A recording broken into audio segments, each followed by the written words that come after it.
Olá, meu querido aluno, minha querida aluna, sejam bem-vindos a mais um vídeo, a continuidade, aula número 2, parte número 2 do nosso estudo, da nossa leitura e aprofundamento, falando sobre a leishmaniose visceral. Então, na aula anterior, paramos em monitoramento da leishmaniose. E vamos iniciar essa aula número 2 falando da vigilância epidemiológica. Professor, qual o objetivo geral da vigilância epidemiológica? Vamos lá. Reduzir a letalidade e a morbidade por meio de quê? Do diagnóstico e do tratamento precoce dos casos, ok? Bem como diminuir os riscos de transmissão mediante o controle da população de reservatórios e do agente transmissor. Então, muitos objetivos, relacionados à vigilância epidemiológica da leishmaniose. Reduzir a letalidade, a morbidade, por meio do diagnóstico e do tratamento precoce, bem como diminuir também o risco de transmissão através do controle da população de reservatórios e do agente transmissor. Objetivos específicos da vigilância epidemiológica: realizar o diagnóstico precoce e o tratamento adequado dos casos humanos, diagnóstico precoce, tratamento adequado em humanos, reduzir o contato do vetor com hospedeiros suscetíveis, reduzir as fontes de infecção para o vetor e promover ações de educação em saúde e mobilização social, tá bom? Então vamos lá, muitos casos conectados à vigilância epidemiológica. Professor, há algo mais a ser dito, a ser falado aqui em relação à vigilância que você não colocou aqui? Tem muita coisa, muita informação nos manuais, mas a gente vai filtrando, vai trazendo o que de fato sente que é mais importante, que vem caindo, vem sendo cobrado. E as bancas variam bastante o nível de cobrança. Bancas muito fáceis, bancas medianas ou bancas cruéis, bem complicadas. A caracterização, ainda falando da vigilância epidemiológica, a caracterização diária da área de transmissão é de fundamental importância. Então, identificar a área de transmissão da leishmaniose é algo importante, imprescindível, é essencial para o processo de investigação e, logicamente, para a adoção de medidas de controle. No processo de identificação, é necessário o quê, professor? Vamos lá. Investigar, obviamente, se o paciente se deslocou para áreas endêmicas, com casos confirmados em período de até 6 meses, anterior ao início dos sinais, ao início dos sintomas. Também é necessário, dentro da vigilância, caracterizar a espécie de leishmania, caso se trate de área nova de transmissão, realizar a busca ativa de casos humanos e casos caninos, realizar também o levantamento entomológico, caso não tenha sido ainda verificada a presença do vetor, conhecer também as características ambientais, sociais e econômicas da área. Todos esses procedimentos eles são realizados e devem ser realizados mediante busca em prontuários e entrevista com profissionais da saúde, familiares, pacientes ou responsáveis. Todo caso, todo suposto óbito por leishmaniose, ele deve ser investigado a fim de determinar a causa da morte. Ok? Então vamos lá.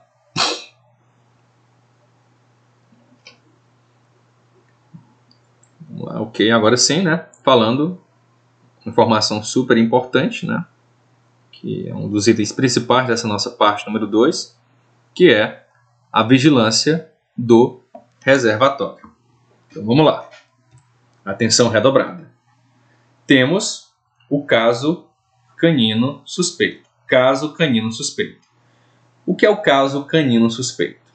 Todo cão proveniente de área endêmica ou onde esteja ocorrendo surto, com manifestações clínicas compatíveis com a leishmaniose visceral canina, LVC, como febre irregular, apatia, emagrecimento, descamação, furfurácea, né, que é ferimentos finos na pele, né, pele descascando, e úlceras na pele. Em geral, esses ferimentos ocorrem no focinho, nas orelhas e nas extremidades.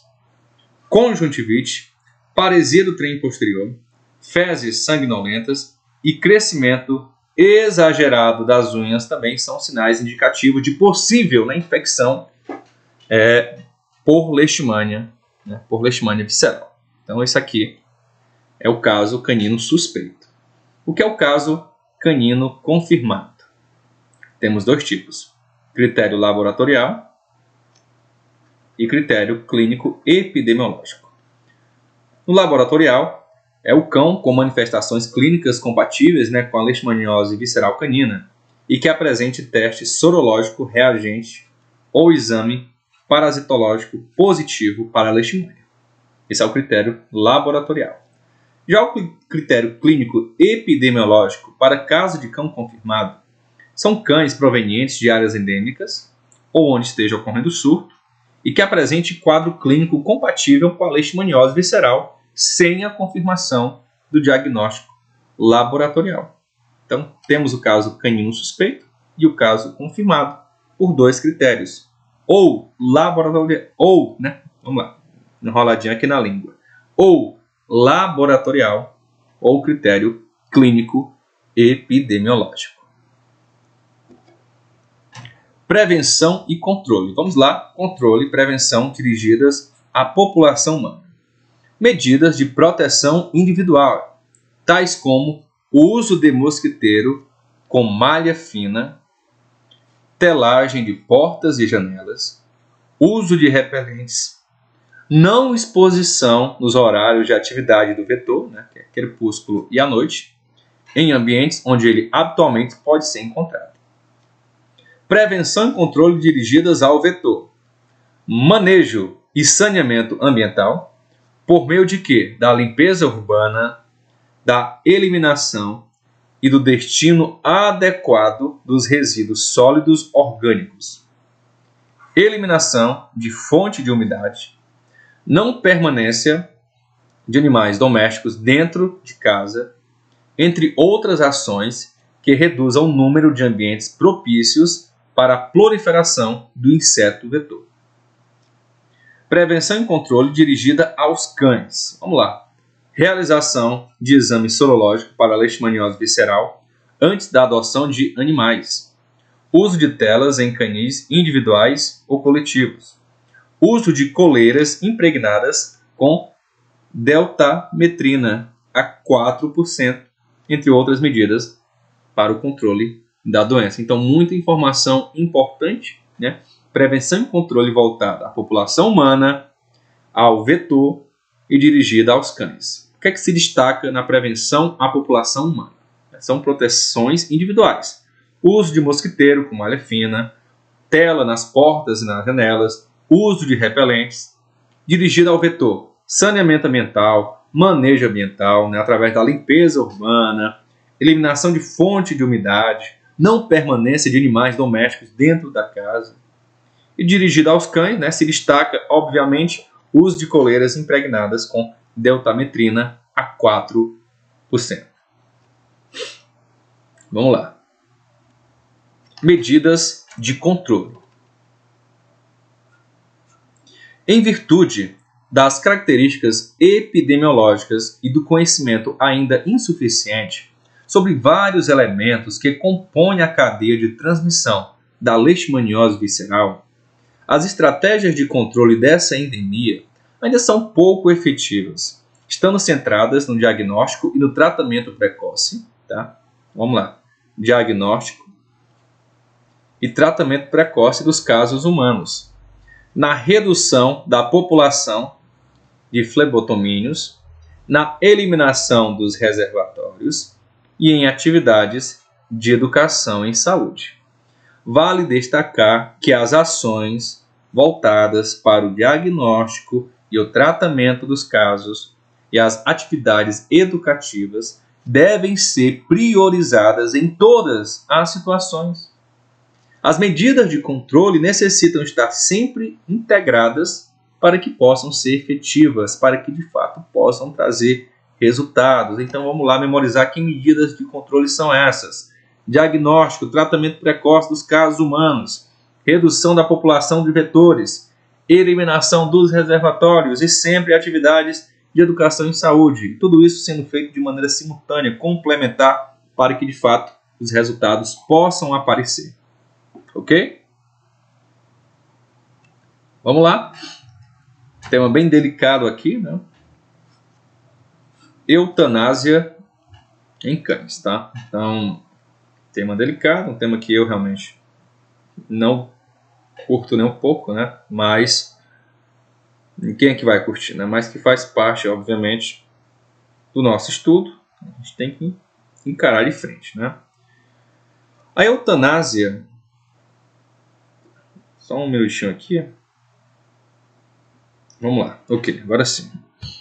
Ela é recomendada a todos os animais com sorologia reagente ou exame parasitológico positivo que não sejam submetidos ao tratamento. Ok? Recomendada a todos os animais com sorologia reagente ou exame parasitológico positivo que não sejam submetidos ao tratamento. Ok? Informação importante, né? Ah, tem que matar o animal? Não. Não é o que consta nos manuais do Ministério da Saúde. Só os animais que não sejam submetidos ao tratamento. Cabe destacar que o medicamento utilizado para o tratamento de cães com a doença deve estar registrado no Ministério da Agricultura, Pecuária e Abastecimento para esse fim e não ser de uso em humanos. Então, se você está tratando a leishmaniose no seu cão com remédio humano, né, não vai ser válido e ele vai ter que passar pela eutanásia. Lembrando que só há um medicamento no momento aprovado no país para o tratamento da leishmaniose visceral em cães. Ele é muito caro, tá? O tratamento ultrapassa R$ 1.500, R$ 1.700 fácil, ok? Então isso é importante destacar. E esse tratamento não tá disponível gratuitamente na rede pública, tá bom? Então é um parágrafo que chama a atenção. A realização da eutanásia deve basear-se na resolução número 1000, de 11 de maio de 2012, do Conselho Federal de Medicina Veterinária, que dispõe sobre os procedimentos e os métodos de eutanásia em animais e dá outras providências, entre os quais merece destaque. Então, antes da gente trazer o que se destaca nessa resolução, tá? É importante, acho importante sim, você, quando sair dessa aula, investigar essa resolução número 1000, tá? De 11 de maio de 2012, do Conselho Federal de Medicina Veterinária. Fala sobre os procedimentos e os métodos de eutanásia em animais, além de outras providências. O que é que merece destaque aí dessa resolução? Vamos lá. Os procedimentos de eutanásia são de exclusiva responsabilidade do médico veterinário, que, dependendo da necessidade, pode delegar sua prática a terceiros, que os realizará sob sua supervisão. Então, responsabilidade da eutanásia desses cães é de responsabilidade exclusiva do médico veterinário, né? Terceiros podem sim praticar a eutanásia, mas sob a supervisão do médico veterinário. Na localidade ou no município onde não existir médico veterinário, a responsabilidade será da autoridade sanitária local.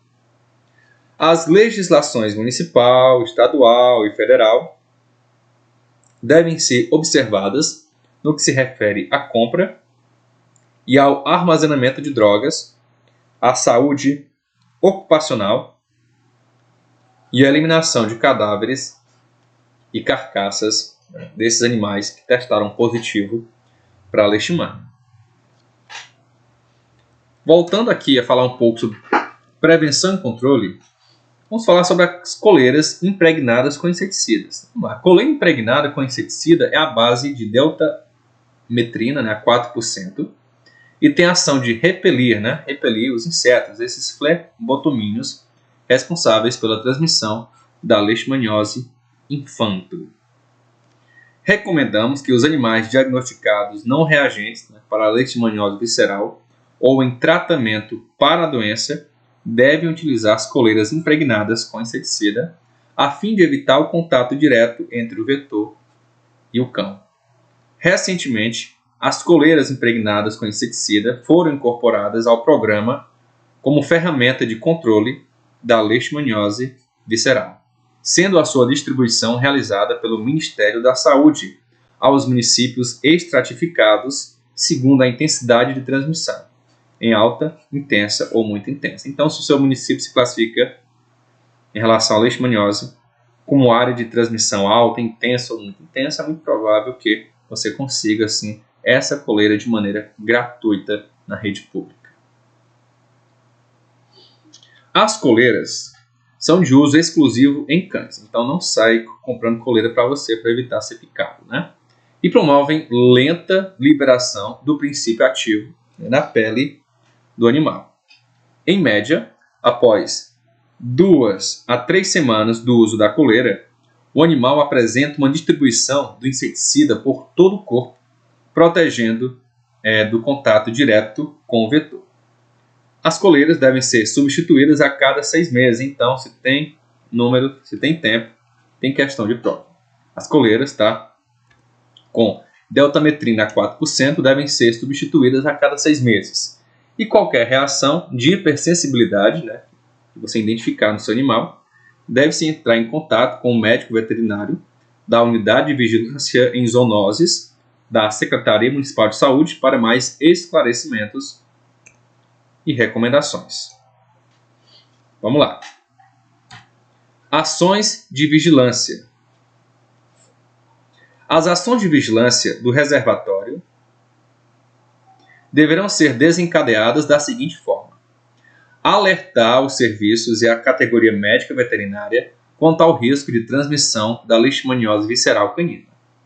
Divulgar, junto à população, informações sobre a ocorrência dessa leishmaniose em cães na região e alertar a respeito dos sinais clínicos e dos serviços para o diagnóstico, bem como informar sobre medidas preventivas para a eliminação dos prováveis criadouros do vetor.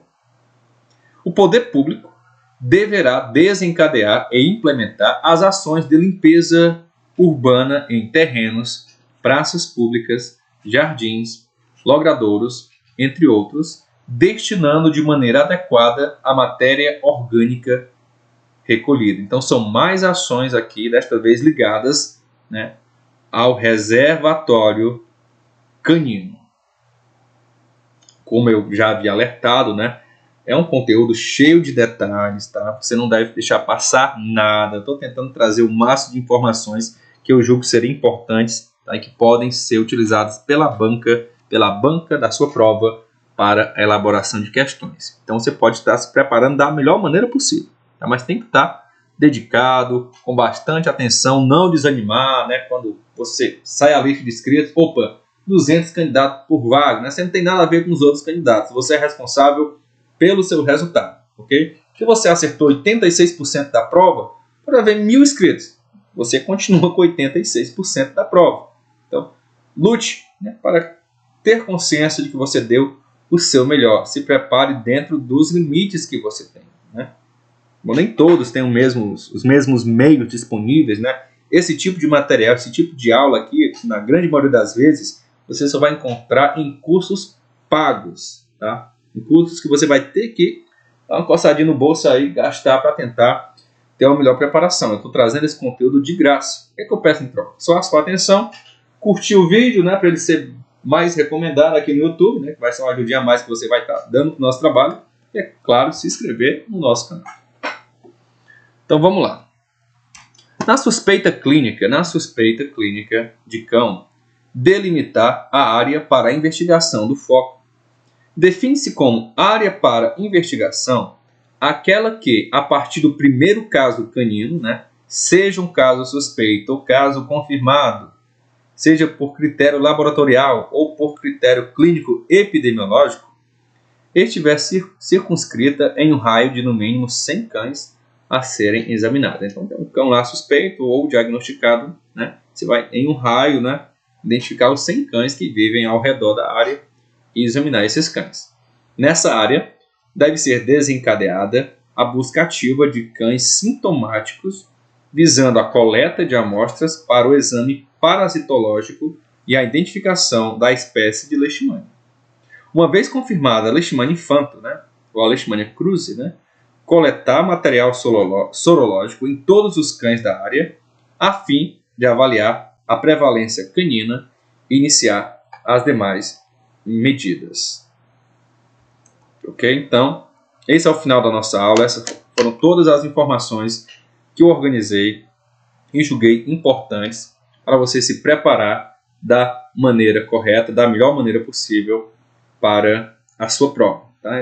Antes de finalizar aqui, vou destacar outra informação que eu achei relevante, que eu acabei não colocando aqui, em relação à classificação dos municípios diante, né, da leishmaniose. Tá? Então, há critérios, sim, para classificar essas áreas de vigilância e controle da leishmaniose. Por exemplo, né, são só algumas exemplificações. O que são municípios silenciosos? Né? São aqueles em que não há conhecimento, né, e registro de casos autóctones, né, de leishmaniose, seja em seres humanos ou em cães. Então, se não há registro, não há suspeita, são municípios silenciosos. Temos os municípios em investigação, né? São onde há casos humanos ou casos caninos suspeitos, aguardando a confirmação do diagnóstico para a leishmaniose infanto. Temos também um município com transmissão, são aqueles em que há registro de casos internos de transmissão da leishmaniose visceral. Temos os endêmicos, né, que são aqueles com registro histórico, né, que vez ou outra, vai e volta, os casos de leishmania ocorrem. Temos também um município com transmissão canina, que são aqueles em que há casos, né, que há registro de apenas casos caninos, tá? E não casos humanos. Transmissão interna de casos caninos. Então, um grande abraço, até o próximo vídeo. Espero que esse conteúdo ajude você verdadeiramente no dia da sua prova e que você volte aqui depois para comentar. Valeu!